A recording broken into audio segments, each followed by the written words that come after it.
All right, Cooper Kupp, thank you for joining the show today. Super Bowl MVP. I got to think that never gets old being called that. No, yeah, that's I'm still getting used to it a little bit. And you're here with PATADAY Once Daily Relief Extra Strength Eye Drops. And I've been workshopping something this morning, and I want to run it past you. It's ironic that you're here with an eye drops company because you're a man with no drops.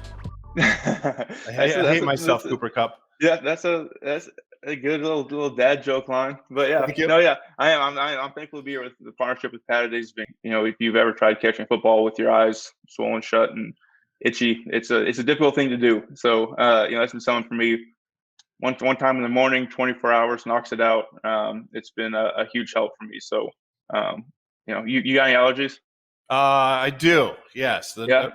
My face, my nose, my eyes. It's a ridiculous mess. Yeah, check it out. You got to go to PATADAY.com. Check it out. Let's get into this. I need to ask you a question. How often have you watched the final drive from the Super Bowl? How many times have I watched it? Yes. I've seen it a few times. It seems to come up. It seems to come up somewhat often.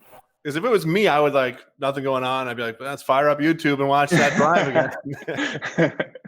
No, it's an incredible. It was an incredible. I think it's 15 play sequence there. Mm-hmm. Obviously, it just seems like it got crazier and crazier as it got closer to the end zone. Incredible plays across the one. You got some young guys making some huge plays. Mm-hmm. Be able to keep the sticks moving. It was a great culmination for I think what we kind of talk about all the time in terms of the full team being a part of this thing. It's the greatest team sport, and being able to have all these guys come alive on that last drive and being able to move the sticks and get down there to be able to win that game was really cool. I mean, you had a number of big catches down the stretch there, including your touchdown catch. But I think the biggest play was that 4th and 1 when you did the little end around there to pick up the first down in your zone. Do you feel like that was the biggest play of that drive that's kind of forgotten about in that drive?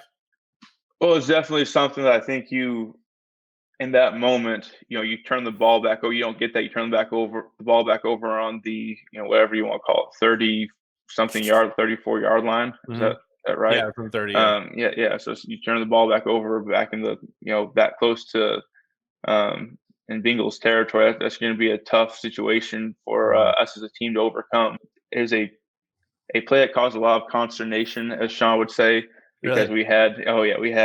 There was a lot of moving parts going on. It's figuring out all the snap counts. You're on the silent. The stadium's loud, trying to figure out how you're going to time this whole thing up. We fumbled it like once or twice during the week, where we just weren't getting the snap to handoff situation. It was just we were having some issues with it, and so it wasn't going into it. It's like, hey, look, Matthew and I talked, and like, hey, we came to Sean before at the end of the week. We're like, hey, I know you want to call this play. Matthew and I have it figured out. We can get it done.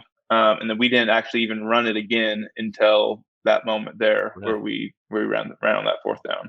So when that play is called, you're like, oh boy, I hope we pull this thing. I know. It was like Matthew and I looked at each other like, okay, we remember what we said. We remember our cues of what we said was going to make this work, and then we were able to execute it. So then you win the Super Bowl, obviously, and I was in the bowels of SoFi that night, and I got this video of you and your family walking to your press conference. It's cool. Right? Like, I was just watching you and just seeing everything where you've come from, what you've done, and there you are with your family just moments after winning the Super Bowl. What did that walk to that press conference with your family mean to you? That was great. I mean, being able to have my wife, my 2 boys down on the field with me, being able to kind of celebrate that moment together. And not that I don't love the media, but there's just a lot of media that comes after that, right? Like you just won the Super Bowl, you want to just kind of celebrate with your teammates and your family, but there's just a lot of stuff that comes on with that. I didn't make it back to the locker room until I think almost 2 hours after the game was over. And so, there's a lot of stuff to do, but being able to have them around, being able to enjoy the moments between these things together, it was a special moment for us. And I need to talk to you about Peyton Manning. Okay.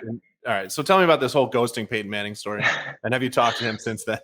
So I don't know if I've talked to him. I don't know if we've discussed the ghosting situation. He changes his number all the time. Mm-hmm. And or at least he used to change his number all the time. So I used to, during the college when I would was going to the Manning camps and stuff like that. I talked to him, but new number. He texted me. You get texts from random numbers. I usually just don't respond to him. He never said, "Hey, this is Peyton" or anything like that. It was just kind of weird, like arbitrary messages that you wouldn't know who it's from. And so I didn't think anything of it. 4 years, 5 years later, I'm like, okay, this is weird. This seems to like be timing up with every single time that I'm meeting Peyton at certain things. And finally, it was like the trigger was he sent me a picture of him and I at the camp. And I'm like, no, like who else would have this picture, or why would someone send this picture? And then it was like immediately the heart sink, like, oh my goodness, I've been ghosting Peyton. And yeah, it was tough. It was a tough moment, tough day in the Kupp household.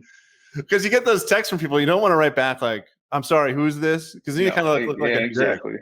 And what if you did that and he was like, "It's Peyton Manning, dude." It would have made for a better story, probably. Professional athletes, Mac, they're just as awkward as us.